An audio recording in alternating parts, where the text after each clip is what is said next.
Welcome to Daytime Ottawa here on Rogers TV. Let me just point out this amazing apron that I'm kicking off the show with. We have a great show for you. A couple of fantastic events to tell you about. But we start off in the kitchen with who's going to become a regular guest on the show. He's going to join us each and every month. Ian Slipikoff, owner of Dumichel Meat and Deli, joining me on the show. Welcome. Great to have you here. Thanks for having me here.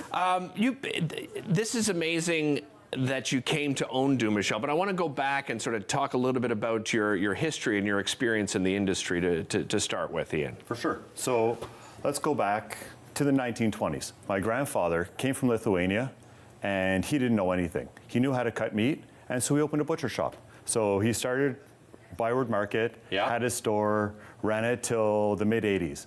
My father and his brothers took it over. Then eventually they turned it into wholesale. Right. But from there, you know, wholesale business kept growing and growing and growing.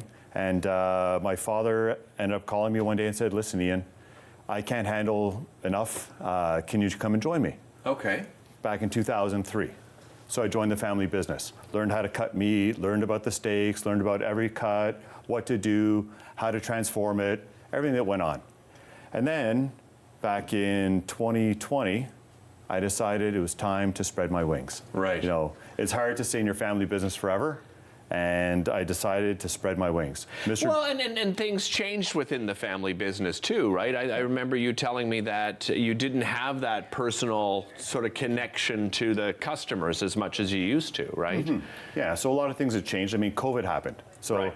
I mean, it was a huge change. You know, we went from a wholesale, which quite a large wholesale business throughout the city. We had great customers, and most of that died out. You know, we ended up going with our online store, which we had built back in 2014, and we started ramping that up. Because we had the foundation already, it was very simple just to kind of grow that site. You know, it was all built through Shopify, a great local company. Yeah. And we built our online store up, and we were able to serve clients every day and keep people eating, because you know, during COVID at the start especially, there were shortages of meat. You know, we had a great supply, we had great quality, we were able to have to look after them, but that wasn't the direction we wanted. You know, it's very impersonal, and I've always been a guy that likes communication, that likes to talk. You know, sometimes I talk too much. You know, they can't shut me up when you and me both, pal. It's kind of one of the good things. You know, you come into the store and I'm going to chat. You know? Exactly. I like to know your name. I like to know what you order. I like to know what's going on. You know, share our lives. So this opportunity to take over Dumichel, and you know, I was honest with you when I heard somebody was taking it over. You know, I had a little panic inside, because this is one of these Ottawa gems, and I love the people, and I don't want to see change. But tell me how that came about. So it came about, I mean, Dumichel, will start off, it's an institution in Ottawa. Yeah. It's been around. The previous owner, he was third generation butcher as well. You know, he knew what he was doing. He ran it for a long time. COVID was hard on him, and just like it was hard on a lot of people, and he decided he wanted to retire. Right. Me being in my family business, deciding I want to spread my wings, I guess word must have got around, and the phone rang one night. And all of a sudden it was Mr. Dumichel, and I looked at the phone and I said, 8 o'clock at night on a Wednesday night, and the phone's ringing and it's Dumichel Meat and Deli. But I answered it, just kind of like the skies opened up. Right. And it was Mr. Dumichel saying, you know, "Ian, I know you've been in this business for 20 years. You know, you and I have a similar mentality. You understand customers, you understand business, and I'm looking to retire. I'm looking to sell the store. Is this something you're interested in?" I said, "Yes, I definitely am. Let's sit and talk." Yeah. So it took us about 6 months. We put a deal together, and I took over Dumichel January 2021. And I'll tell you, you know, as a longtime customer there, to see that it was you, and to see that you kept all of, you know, all of the staff there, and I think everybody really respected the way that you took over the business. Ian, I'll say that. I mean, the neighborhood was, again, everyone was on edge. Well, who's taking over? What's happening? And it's been amazing. You brought some of your product along with you today. One of the reasons, you know, when you and I talked about becoming a regular guest on the show, you thought, well, maybe I want to teach people things, right? Yes. Teach people that I've learned, you know, things that I've learned. I love it. I mean, so I didn't start off cutting meat. I learned from my grandfather. You know, he had his butcher shop. I watched him, but I was too young then. Right. You know, then working for my father, it was all box in, box out. I knew all the cuts, I knew what to do with it, but I'd never put a knife to it. Right. So then I took over Dumichel, and then it says, okay, now I have to learn how to cut. Yeah. So I spent the first 6 months at the front of the store, learning the customers, learning how everything worked. I mean, I've got a great team, you know, I've got great loyal clients, Yeah. and I had my experience there. Then I spent the next 6 months in the back, trial by fire, learning to cut every day, cutting, you know, chicken, pork. We break down hinds of beef, you know, sides of beef, half a pig, full pig, anything that comes in through the door, I've learned how to cut. And I love you're enjoying it, right? I love it. You're loving you know, it. The whole goal is every day, every cut that you make, to try to make it better. How can I make it look nicer? How can I cut it better? How can I do better for my customer and make it look more presentable? Right. And then you brought in, I mean, again, you know, you wanted to keep that feel, but you also wanted to bring in some of your own things. So you started bringing in some new products, which fit really well, right? Yeah. With what they were already doing there. Yeah, I mean, they were always already doing a great job. You know, Mr. Dumichel built a beautiful business, and the wheel wasn't broke. So I came in and said, the wheel's not broke, why should I try to fix it? I'm gonna keep the essence of the store. I'm gonna put my own little spin on it and, you know, do my little thing in there, but I'm not looking to change it, you know? Yeah. We've got a great thing going, and I really enjoy what I do. You brought some of your tools of the trade, I see here with you today. You know, first off, we'll start with the mesh glove. Yeah, I could have used that yesterday. Yeah. I gotta be honest. Listen, I did not cut my thumb. I'll show it to Mike. I did not cut my thumb with Ian here and practicing something beforehand. I was in a hurry yesterday, preparing something. I bug my wife all the time because she gets distracted when she's using knives, and we all look on in horror and go, my goodness, put that thing down. And I was in a hurry, and I sliced the top of my thumb. So it was not anything to do with preparing for Ian's segment on the show today. But I mean, that's important, right? To have something, for sure. you know, the equipment's important. Some butchers don't. Right. So it's very simple. You know, it's a mesh glove. It's going to stop from those big cuts, but it's not going to stop from the stabs. So, you know, all of our knives are extremely sharp. You wear it on your non-cutting hand. Right. So when you take, this is your 10-inch scimitar, you know, you cut, you're not going to cut through your fingers. Right. But the poke from the end of the knife, you still have to be careful for. So, you know, we all have a mesh glove. We all wear, when we're cutting meat, we're always going to wear gloves. Right. We don't touch any type of meat without wearing some type of plastic gloves. You know, cleanliness and food safety is always important for us, so it's always mandatory. The other knife is a 6-inch boning knife. Okay. Always super sharp. You got to make sure you watch out. Yeah. But that's kind of like your little nitty gritty. Okay. And your 10-inch is more for your big cuts. That's an impressive knife. It's a lot of work. And then when they get dull, because they get dull Yeah. quite often, you get them sharpened. But just to kind of bring the edge back, you know, you have a honing rod, and essentially what you do is you just slide it down both sides, not super hard, and it just brings that edge back. Because as you're cutting, the edge is going to fold a little bit and kind of warp a little bit. Just Right, minute okay. amounts. You can almost can't see it, but that's going to help bring it back to its ideal sharpness. The good news is he's going to actually show you today on how to cut a whole chicken, right? Because we're going to talk about this after the break, because people are looking at ways to save. You talked about this. So Ian's going to come back. We're going to talk about some other cuts of meat he's brought along with him as well. So make sure you stay tuned. We'll show you how to do that and talk a little bit more about Dumichel right after this. Don't go anywhere.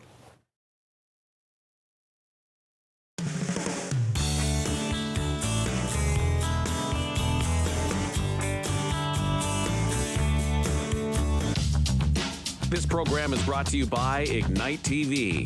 Now you're in command. Visit Rogers.com for more details.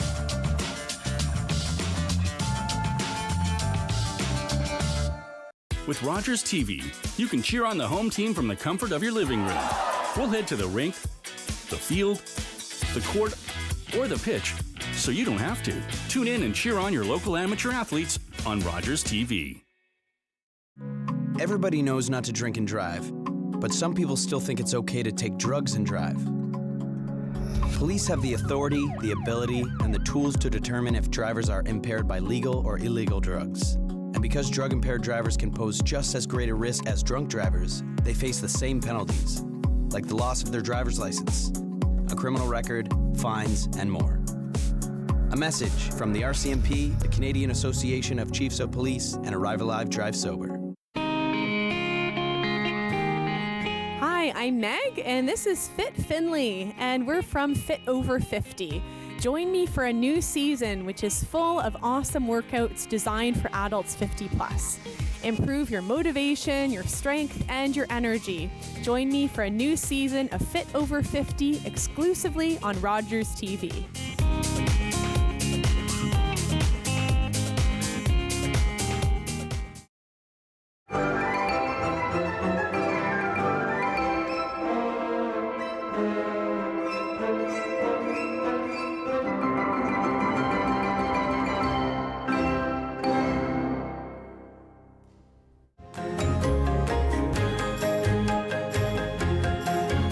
Join us for the new season of Ottawa Storytellers, right here on Rogers TV.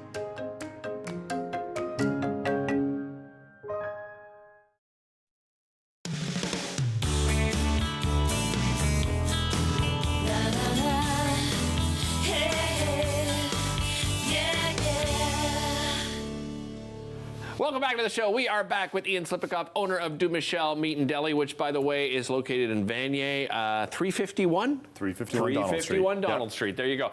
You're going to show us how to take apart a whole chicken, right? We're going to butcher a whole chicken to show everybody at home here. Let's start. So if you take your chicken, the easiest thing to do to start with is take the back out. Okay. You can keep that for stock. Yeah. You can have fun. You just take your knife and just slide it right along the side, in between, and you can literally take the back right out of it. Nice. Comes out super easy. Yeah. This is what I usually do if I do the spatchcock. Yeah, that's right? exactly. To Right? spatchcock a chicken, Yeah. then literally just push it down, then there's your flattened chicken. Okay. Easiest thing to do. Cooks faster, by the way, people at home. Much faster. If you're looking to do it a little bit quicker, a whole chicken, this is a great way to do it. I did a few videos on YouTube. Okay. How to spatchcock a turkey, how to I've never break done down a some turkey. sirloins. That's a great So you can look up Du Michel. We've got a great YouTube channel. Okay. And lots of instructional videos. Fantastic. So you take your chicken, now that you've got it back removed, you can literally split it in half. Okay. Then you've got your breast with your wing. You've got your leg with your thigh attached.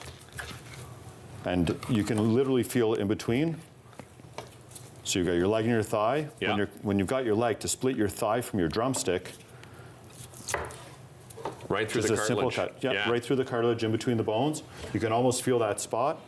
Now to take the wing off, it's almost like This you can... one's tricky for me. This is where I So struggle. Here's the trick. You can almost go right at the armpit, Yeah. and you can just pop it right in there, and Okay.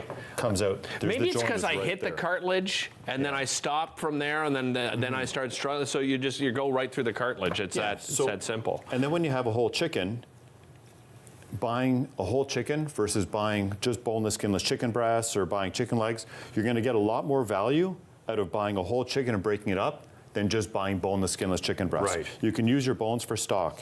You can take your chicken breast, and it's very simple to bone it out. Okay. You can just literally takes about 3 seconds. You're And ready to there- roll. Yeah. Then you use your bone for stock. You've got your boneless, skinless. You can cook it with the skin on, skin off. You've got your chicken wings. Yeah. And even cutting up chicken wings. You just have to find that joint. It takes a bit of practice and a bit of getting used to. But when you go to a restaurant, you get the beautiful split wings. Yeah. Takes no time And at I all. always buy the chicken wings whole and then split them myself. And as you said, you can find that on each one. Yeah. You eventually just find the right spot, right? It just takes a bit of practice. Yeah. So, or a lot of people just roast a half a chicken. Yeah. It's great for 2 people. Then you get some white meat, you get some dark meat, you have your wings. Absolutely. Amazing. Hey, you and I were talking, Valentine's Day just around the corner, right? And some people love to go out. And listen, we have some great restaurants in the city, love to go out. You want to prepare something at home, you can treat yourself to a better cut, Yes. right? Yeah. Just bring it up to the next level. What have you got here? What have you brought with you over here today? I brought in a beautiful Canadian AAA beef tenderloin. This is what's called a Packer tenderloin. Okay. So what you can do with this is when you open it up, you can cut it into steaks. You clean it, clean the silver skin off. There's a little bit of fat underneath, but it's the most tender cut on the animal. Nice. It's going to be great for steaks. It's the cat's meow. That's really what you want is the tenderloin. Some people like a ribeye. A lot of people like tenderloin. It's going to be definitely your most tender. The silver skin is sort of this look that we're seeing here, is that right? Yeah. So what I'll do is I'll open it up a little bit. Okay. And you're going to see that there's this piece of silver skin on it. I see it now. So well now. when yeah. you've got that bit, it's very hard to chew through. Yeah. So what you do, and without making a big mess in your studio here, the Don't easiest worry, way you're is good. to just take your knife, slide it underneath, and just slide it along. How and that easy piece is that? comes right off. Because I always do that for my ribs, but I never think of it with so this when you're cut. doing a tenderloin, and it's super simple, and all you have to do is literally just slide your knife right under the edge, Yeah. and it just peels right away. Nice. You try to take as little meat as possible, Of course. and then when you're done, you just cut a few steaks out of it. So here, we're already in a mess, so let's... might as well go all in. All right. May as well make a mess here. As you do this, what are your thoughts on fat, and how important is that when it comes to a nice steak, a nice piece of meat? Is it important that you keep some? Does that add flavor to Yes, the steak? 100%. Okay. I mean, the internal fat is what you're going to want to see. You're going to have that marbling. Right. That's where your flavor is going to come from. Okay. But the external fat, it's okay to get rid of a lot of it. Okay. So when you have your fillet, Look at You're going to look at that. You're going to have beautiful marbling, cut a nice big steak. You're going to enjoy your dinner. Yeah, I'm just going to turn that towards. There we go. And this is something else I talked to you about off camera, is the fact when you buy it like this, you can make steaks with that nice thickness, right? Exactly. You can cut your own. You go to the grocery store and you get this thin thing, and people will wonder to themselves, why is it so tough, right? You can't cook it that thin properly, right? That's exactly it. That's perfect. That's a perfect steak right there, everybody. Look at that. Great on the grill. Throw a little bit of steak spice on it. Yeah. That's all you need. And that's something else you sell too, right? Yeah. Barbecue sauces, steak spices. You do a lot of, if not all, but a lot of local We too, do a right? ton of local. We're looking at bringing in some new local products as well. But we do bring in Junior and the Kid. Yeah, very made in good Blackburn stuff. Hamlet. He's got 6 different barbecue sauces. They're incredible. Yeah. We also bring in Ben's BS. Yeah. The spicy dill pickle is one of my favorites. I haven't tried that one. It That is sounds great. incredible. Okay. They're both local sauces. We've had a few discussions with a few other sauce and spice companies that would like to bring in some more local products to the store. Very cool. Love it. Let's talk about this last. How much time we have, Jewel? We have time to look at another piece here, right? 30 seconds. 30 seconds? No? Really? Oh, 30 seconds. You know what? Let's keep this covered, all Next right? time. Because you're coming back in a month's time, and we will unveil this, not the same one. All right? Totally different. 351 Donald Street. You can visit them online as well, dumichel.ca. Of course, we brought up the phone number. You can give them a call as well. Simple thing to do, too, is just Google Dumichel Meat and Deli. Ian, thanks so much. Thanks for really having me, appreciate Derek. this. I Lots of appreciate fun. it. All right. It's great. We'll be back with more. We got a lot to talk about, including a great event coming up. You're going to love it. It's at Mont Ste. Marie. For those of you that love skiing, you'll love this one. We'll be back after this.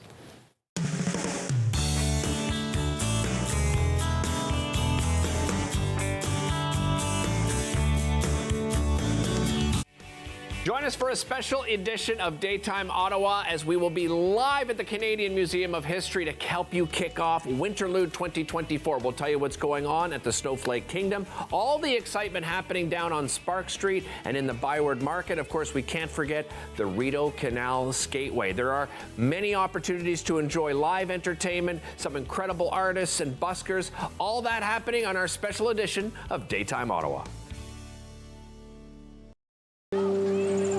Ani, I'm Carolyn King, and I'm a member of the Mississaugas of the Credit First Nation and the creator of the Moccasin Identifier.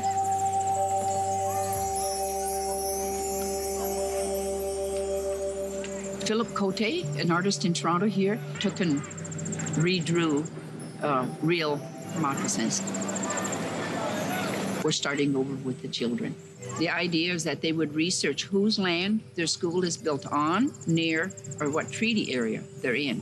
And the educational kit that we have has all that information in there. And the children just, love it. My dream is that this province will be covered with moccasin identifiers within the next decade, and they will forever know whose land they're on. That's the goal. Educate and awareness with a nice, simple little program called the Moccasin Identifier.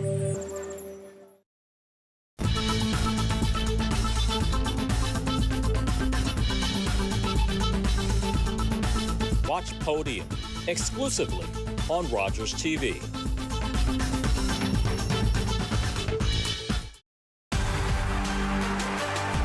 Unbelievable. You just never see that. What a shot. The OHL on Rogers TV.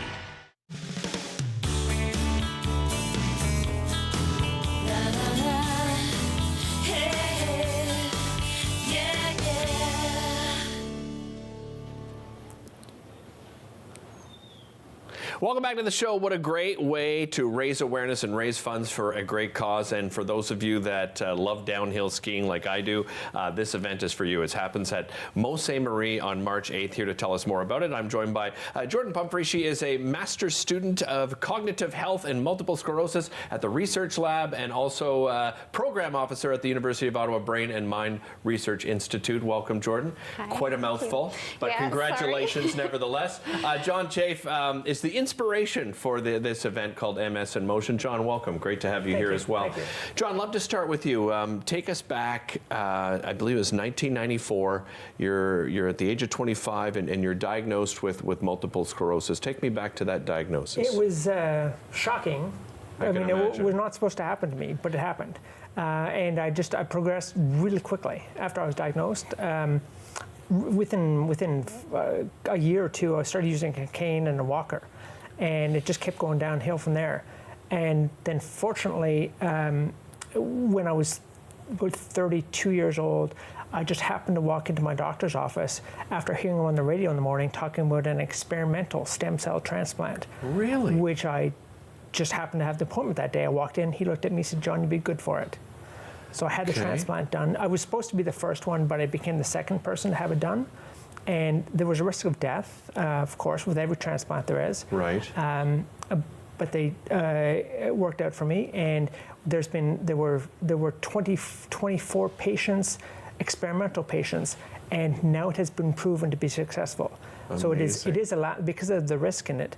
It is called the last resort procedure. There are a ton of other medicines that are available for people with MS, but as a last resort procedure, when everything else has failed, the transplant is good.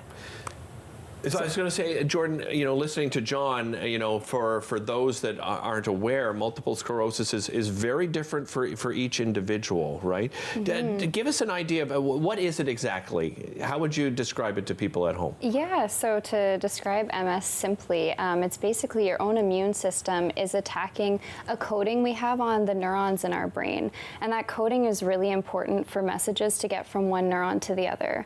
So if that coating is attacked by the immune system, then many different functions can be affected. So you can have motor abilities, sensory abilities like tingling and not being able to feel things. You can also have cognitive symptoms like difficulties with memory or attention, fatigue, mental health.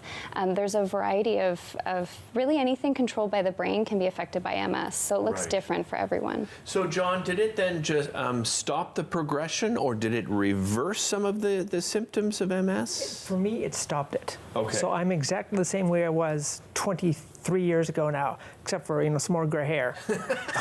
But I'm the same. I can't walk freely. Okay.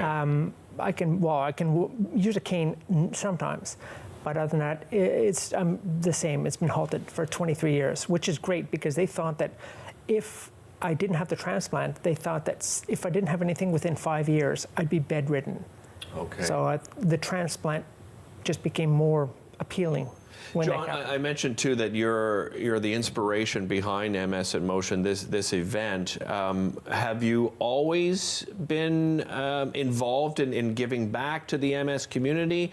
Tell me a little bit about that history. Really, honestly, since my transplant, since I found out about MS, not since my transplant, but since I was diagnosed with MS, then I started giving back. I used to own a rock climbing gym, indoor rock climbing gym, and we put on a production. Moving mountains for MS. So we donated all the proceeds to multiple sclerosis in a different city. And then what we do now is donate as much as we can to MS, and everything I have, because all my donations go to the MS Society. We'll talk about the details in just a moment. Jordan, I want to go back to you and talk about MS a little more. We still don't know what causes it. Is that correct? Yeah, so we're getting closer, but MS is really complicated. So what we know is it's a complex combination of genetic and environmental factors. So that's anything like lifestyle or viruses that you've been exposed to. So we can't really pinpoint if this happens, you'll get MS. But we know a lot of these risk factors, and we can kind of piece together a bit of a story at this point. Am I right in remembering that Canada, too, has one of the highest rates of MS in the world? Yeah, that's right. We are right up there. So Canada's quite, we're quite north, and MS is quite prevalent in northern areas of the world. So we do have a very high prevalence of MS. And we don't know why that is? There's some idea. It's been debated, so I won't start any controversies, but there's some thought about vitamin D deficiency, the higher north that you are, so or the further from the equator, really. So, and vitamin D is implicated in MS risk, and the research is very sort of muddy there, but that's the idea. That's what we think. As far as research goes, what you're doing at the Brain and Mind Institute at the University of Ottawa, are there any sort of new things that have come out in the last 3 to 5 years that are exciting and encouraging? Yeah, there's a lot going on. So under the Brain and Mind, we have a lot of labs working on MS. So we have a few labs like Dr. Rashmi Kothari's lab. They're working on models of remyelination.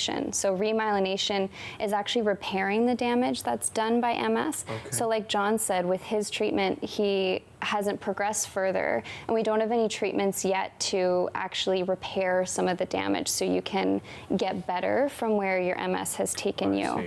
And then we have labs working on rehabilitation. So there's Dr. Lara Paluti's lab. They work on accessible exercise interventions for people with MS, especially at a higher disability level. My lab with Dr. Lisa Walker, we're working on behavioral interventions to help with cognitive fatigue. So that's something people with MS talk about a lot. John, I've got 30 seconds left here. I want to make sure everybody knows about this great event coming up on March 8th. How do they register and get involved? It's on. It's called MS in Motion, and you can register. I think this is on the screen now. We'll bring that so up. it's basically. We developed it, we decided 3 years ago to do this and raise money for MS with my doctor, and this carried on from there. Wonderful. So it was at Edelweiss, and then last year was at Mont Saint Marie, this year's again at Mont Saint Marie, which is an amazing hill. Yeah, and it's a lot of fun. Even if you don't see, you can go and attend and enjoy, because it's a great celebration. They've got a great après ski that happens as well. Thanks to you both. Really appreciate the time. We'll be right back after this. I'm Wendell Clark with a word about winning. We all know it takes a team effort in any sport and with any challenge. You can be a part of the winning team that shuts out impaired driving. Whether you're out on the town or just hanging out with friends, drink responsibly. Always have a plan for a safe ride home for yourself, your family, and your friends. You'll be helping to shut out impaired driving.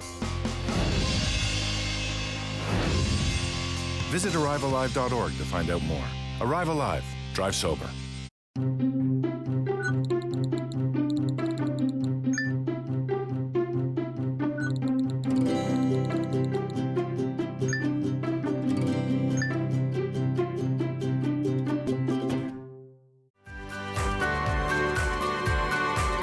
Join me, holistic chef Daniela Croco, for season 4 of Simply Cooking by Chef, right here on Rogers TV.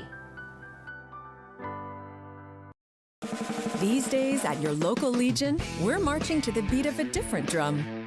On a mission to support veterans, to have fun, and to welcome everyone to our ranks. You don't have to be a veteran to join the Legion. And as a member, you'll join thousands of others serving our veterans, our communities, and our country. Oh yeah, and our Member Perks program will save you thousands on shopping, dining, products, and services across the country. Join us at legion.ca. Learn all about the creation of the National Capital Region on The History of Ottawa, according to Phil Jenkins, on Rogers TV.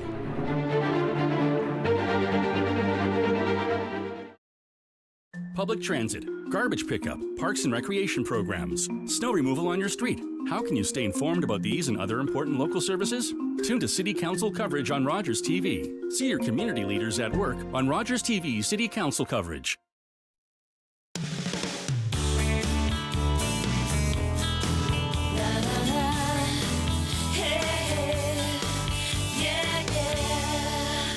Well, we go from talking about one great initiative to another great initiative, and the charity is called Iris the Dragon, and they deal with a lot of different resources when it comes to mental wellness. Here to tell us more about it, we're joined by Jessica Grass from the charity. Welcome, Jessica. Great to have you here. I'm glad to be here. Let's first of all, Jessica, talk a little bit about the history behind Iris the Dragon. Tell us a little bit about it. Yeah, definitely. Iris the Dragon's about 20 years old, so we've been around for a while. It came out of fruition of my mom. We were encountering a mental health crisis in our family, and she found herself very lost as to like what resources are available to support someone or a family when you're going through a mental health crisis. And she felt very alone because at that time too, stigma was very high in terms of what people felt towards someone who had a mental health crisis or challenge. And so when she thought about her own experience, she wanted to do something with that. And so then she turned that into like, well, how could I better prepare people to navigate these difficult circumstances? And so that's what really led her to start her first tool, which ended up being a children's storybook. Oh, really? Yeah, helping families and children understand how to navigate a mental health challenge within their family unit. And so through the storybook, it was a way to, I guess you could say, talk about a topic that was still highly stigmatized in a lighter way because it's using, animal characters and so forth. And so that's why we're called Iris the Dragon, because her main character in her books, and she's gone on to produce 9 books now, is called Iris the Dragon. And Iris the Dragon is that character that every child is able to relate to and feels very safe in being able to talk about their emotions and their experiences of, again, what it's like to go through a mental health challenge. Yeah, what a great starting point, right? Because, the younger that you start having these conversations and raising awareness, right? And look at how it's moved us forward. Exactly. I'm not saying that there's not still challenges around stigma, but we've certainly come a long way over these last 20 years. Exactly. So from there, the growth turned into what?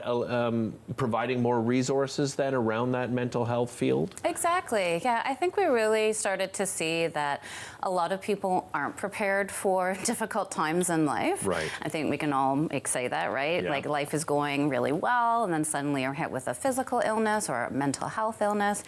And we just wanted people, because that's what happened to our family, and we just wanted people, again, to be better prepared, right? And so when you're better prepared for something, that, it helps to increase the outcome of quality of life in addressing what is going on in your life and to reduce the stress. And so we eventually then took this life stages approach, because we started with children and starting to prepare families and children for mental health challenges. Then we moved into the teens and then to the adult years, and the next project we'll talk about is into like our later years. And then we produce a variety of tools like tip sheets and stories and videos around, again, helping people navigate different circumstances at different stages of life. So it could be anything like from when the family is going through a divorce, or in like what would the children be experiencing. And so we really look at life stresses. That is amazing, because then you've created this one place, right? So because I think that's what is so difficult for so many people, is you go online and we all do the searches and we're looking for things, and to have it all in one place is incredibly important. You mentioned always looking at new programs, and your latest program is called Include Me, a starting point for dementia caregivers. Tell me about that program. That's right. Yeah. So this is targeting, again, older populations, although not to suggest that caregivers could begin quite young. Right. And we're trying, again, to support caregivers in their experience of caring for someone with dementia. We know that dementia is on the rise in Canada. There's over 600,000 identified diagnoses in Canada right now, and then it's supposed to double within the next 10 years or so, which means that someone has to care for them. And the experience of caregiving usually does reside on a family member.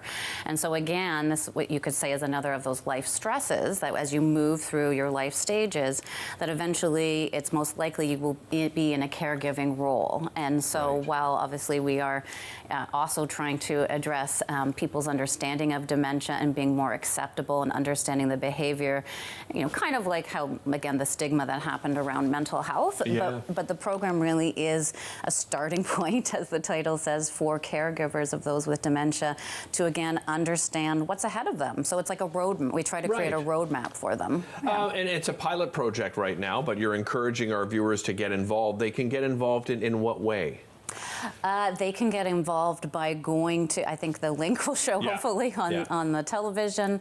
And so right now we are testing out the training program because we've done the training delivery a bit differently. As you know, we always are trying to find innovative ways to deliver these messages. And so just like we use the storybook to deliver those messages to the youth, we're using this type of training program which does scenario based in terms of showing people what it's like to live with dementia and what it's like for a caregiver with interactive gamified activities.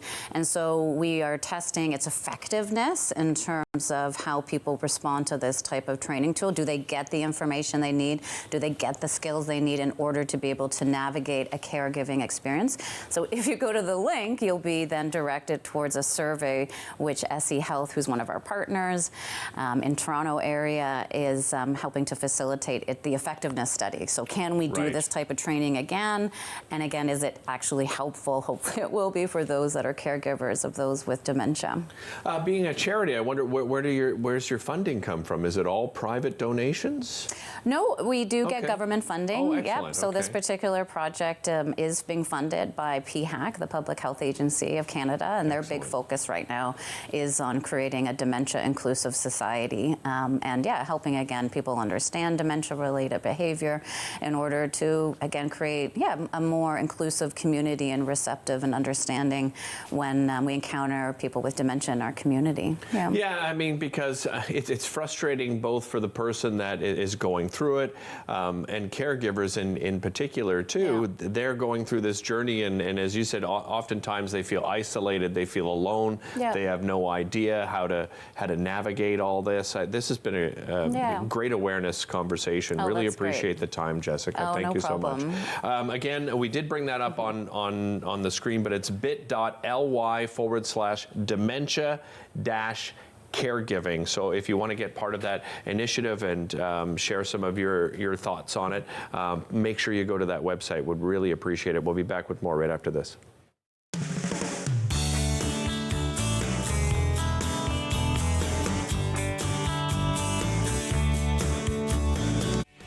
Join us for a special edition of Daytime Ottawa as we will be live at the Canadian Museum of History to help you kick off Winterlude 2024. We'll tell you what's going on at the Snowflake Kingdom, all the excitement happening down on Spark Street and in the Byward Market. Of course, we can't forget the Rideau Canal Skateway. There are many opportunities to enjoy live entertainment, some incredible artists and buskers, all that happening on our special edition of Daytime Ottawa. Welcome to the traditional, ancestral, unceded territory of the Stalo people. The Stalo are people of the river. I'm so thankful for the courage and resiliency of our ancestors who lived on this land since time immemorial. Each of us have gifts from the Creator, and our Creator has a plan and purpose to be fulfilled in our territory. As we embrace our traditional teachings, we can lead the next generation into the fullness of what our Creator designed. Our shared history reveals a broken relationship, but as all Canadians commit to hear truth, acknowledge injustice, we can learn to walk in our traditional way, Letsamot, with a good heart and a good mind. Then all of our lives will be enriched. Kwasai. Hi, I'm Sam LaPrade. I hope you join us here every single week on An Hour to Give. We're going to talk about community, philanthropy, and volunteerism. It's airing right here on Rogers TV. You're watching an interesting local show on Rogers TV and you want to know more. That's when you head to rogerstv.com. Our website provides more information about our programs, our hosts, our schedule, and about how you too can get involved with Rogers TV. Visit us online at rogerstv.com.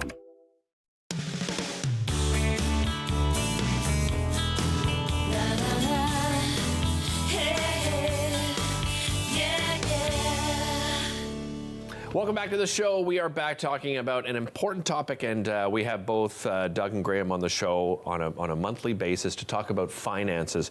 But one of the most important things when it comes to finances is making sure you get young people thinking about finances early. Douglas Lai is a wealth advisor and portfolio manager over at Scotia Wealth Management. Back to talk about this very subject. Welcome, Doug. Great to have you back. Thanks so much. And I guess we're talking about intergenerational wealth, right? But the starting point of that really is making sure young people have the right tools, and we don't do that very well in the education system, and that's why I love having you on the show to talk about it.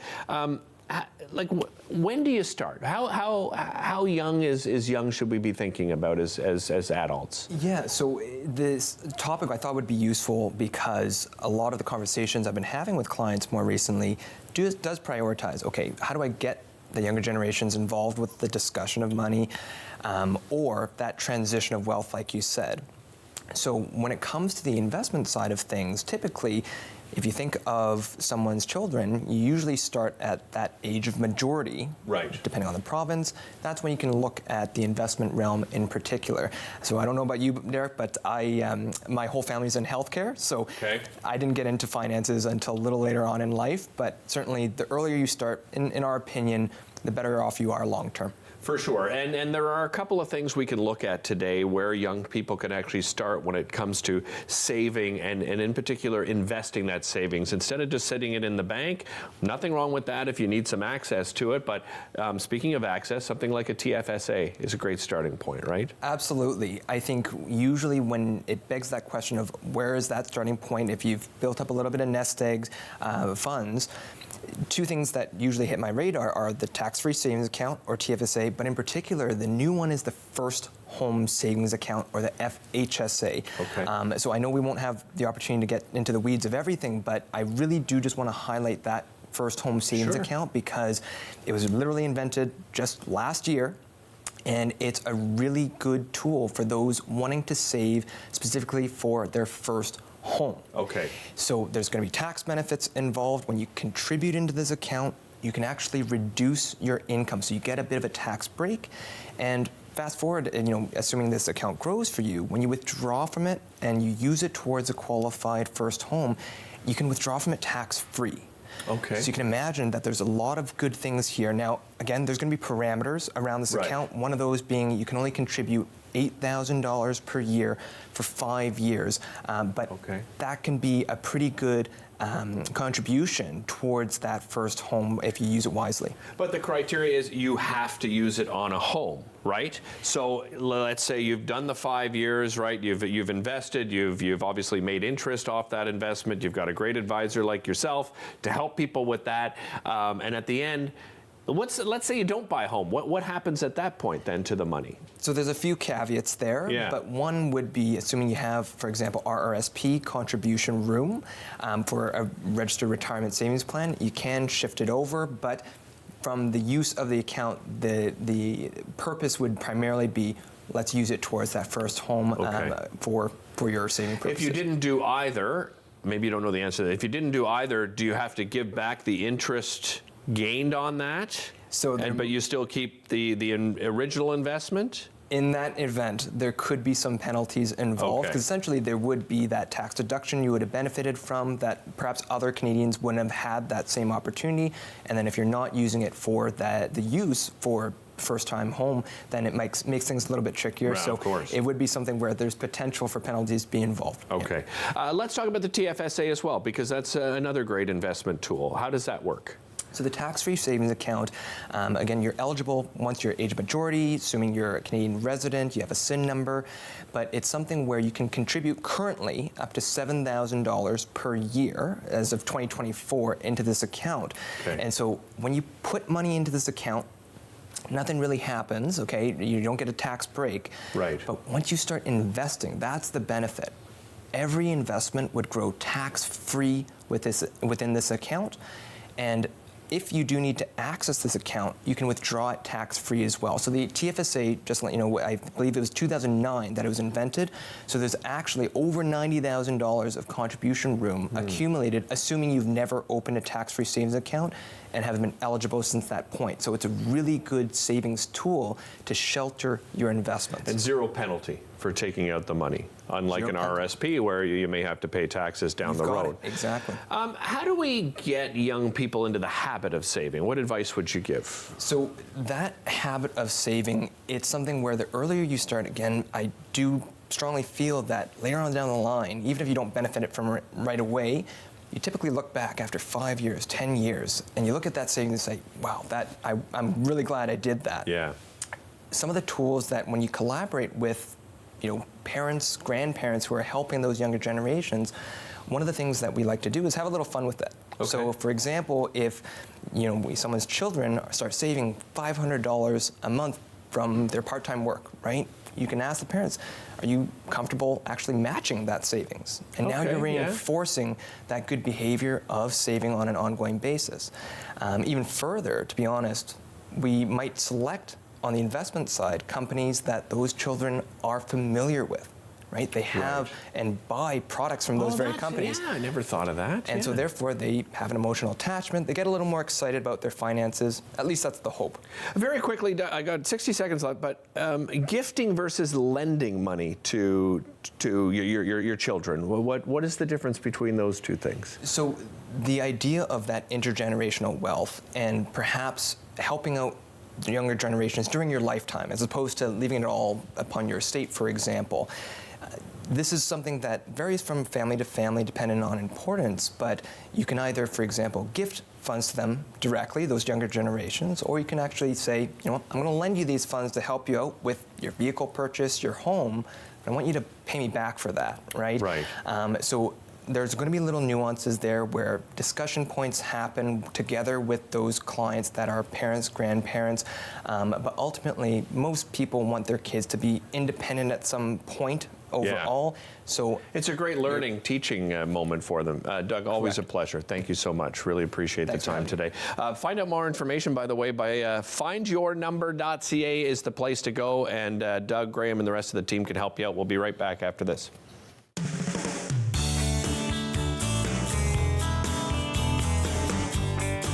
Today, I helped a senior find transportation to an important medical appointment. Today, I helped a new mom find virtual programming so she didn't feel so isolated. Today, I helped someone understand new government supports. Every day, 211 navigators connect Canadians to critical government and community programs and services. 211. Help starts here.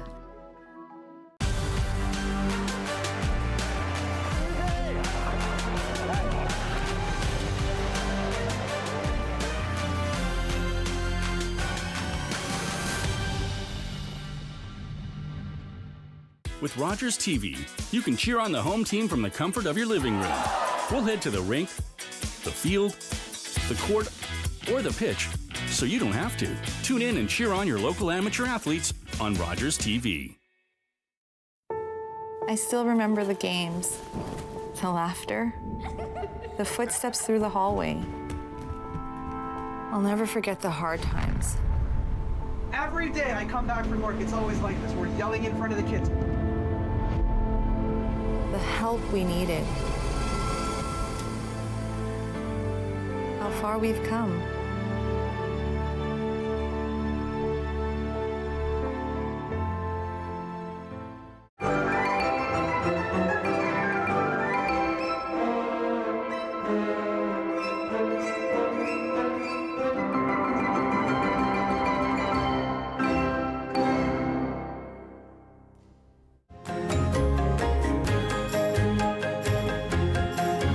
Join us for the new season of Ottawa Storytellers, right here on Rogers TV.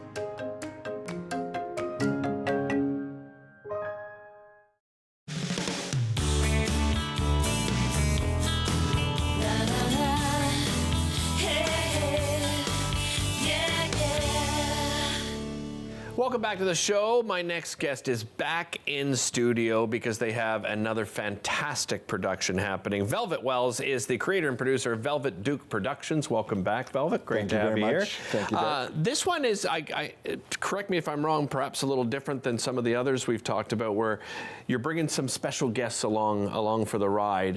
For those, though, before we get to this latest production, let's talk about a little bit about your background. Tell everybody about yourself as an entertainer, Velvet.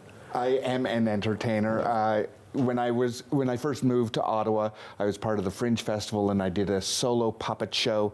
I played 8 characters in total.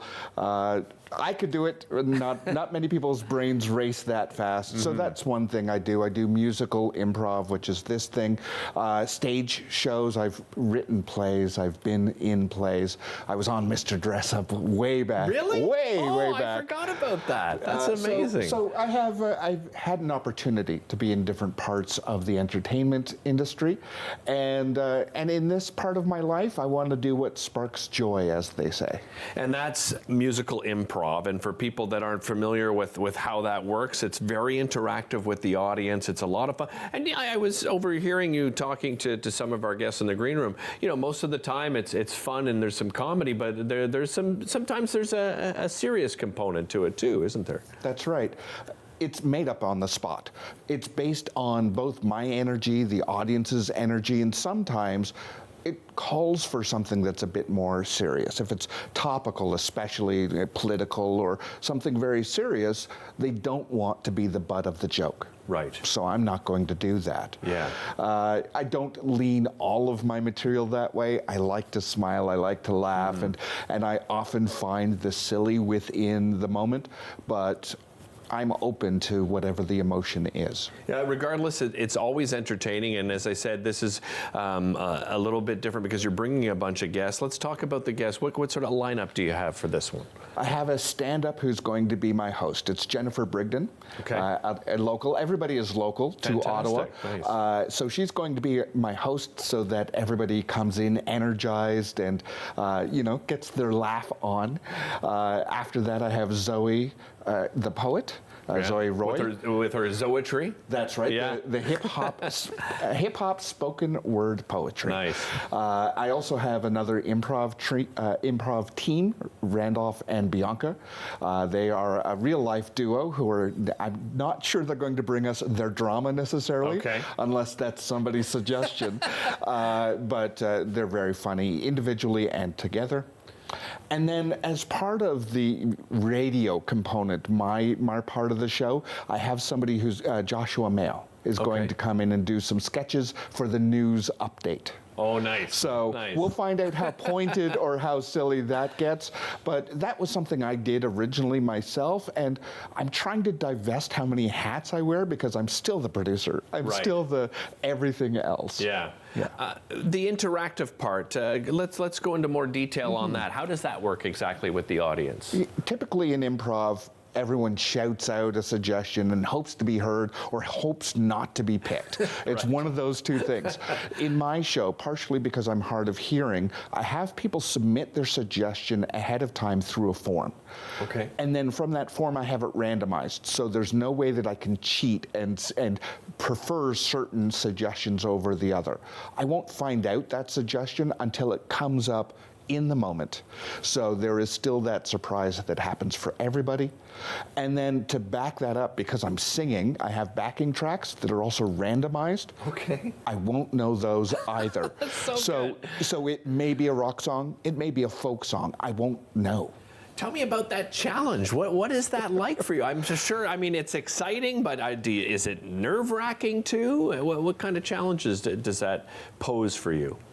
It's very challenging. It's very challenging. I'm not going to pretend otherwise. But in some ways, it's also freeing because now I really cannot plan anything. I don't know the title. I don't know the style of music. However, I still have my brain and that fear of failing or fear of not conveying either the right style or the right tone. And so I still have to contend with doing it as well as I can even if I don't connect to it. Right. I've had times where I don't like the topic, or it's not my favorite style of music, but I'm a performer. I'm an entertainer. The show must go on. Show must go on. Yeah.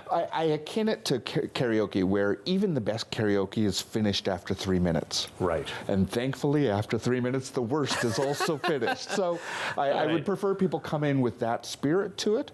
But also, what I hope to model is that in our life, we are not perfect. We make mistakes. And how do we move past that moment? Well, and on that too is the gathering that you have is very inclusive, and I'd like you to share, just that philosophy that you have. Yeah, I keep in the entertainment industry because I'm looking for more people who look and think like me. And that's accessibility across all the ways that you could think of that term.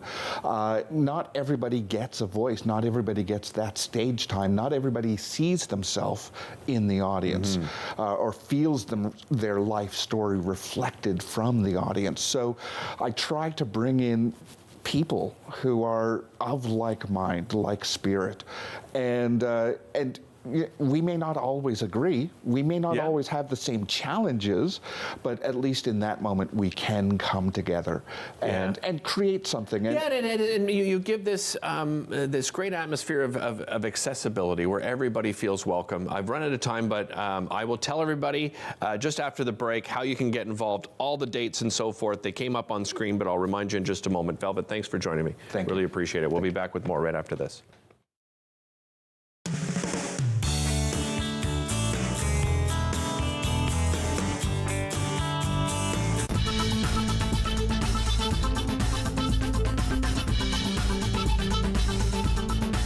Watch Podium exclusively on Rogers TV.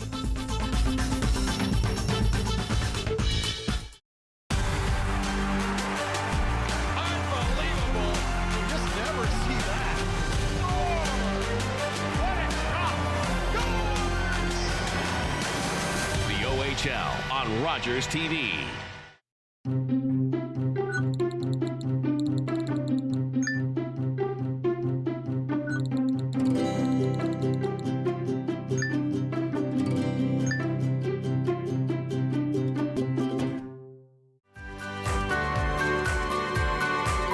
Join me, holistic chef Daniela Croco, for season 4 of Simply Cooking by Chef, right here on Rogers TV.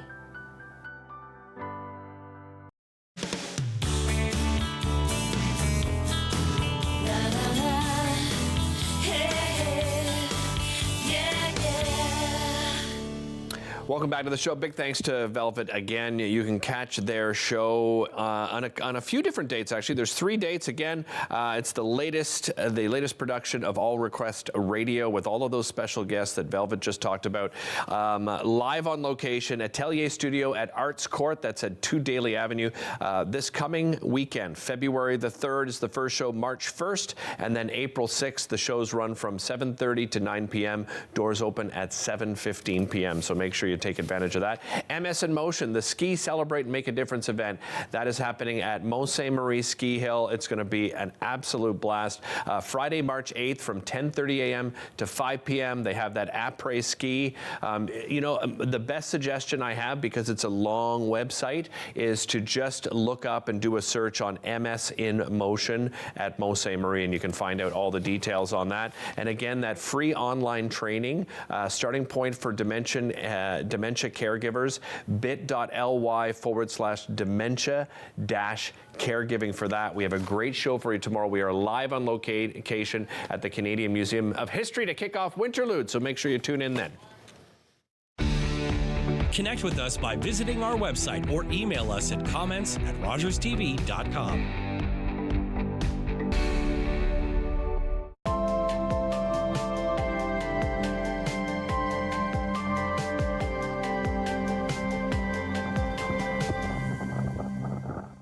My name is Risa Solomon St. Louis, and I'm the chef and owner of Bacchanal Taste the Caribbean Lifestyle. I love to eat, I love to cook, and this is one of the reasons why I became a chef. I'm excited to share some of what inspires me when you see me at farmers markets, when we're catering, through our prepared meals, and even our sauces and spice blends that we're known for. Thank you for coming into the kitchen with Risa. Join us for a special edition of Daytime Ottawa as we will be live at the Canadian Museum of History to help you kick off Winterlude 20.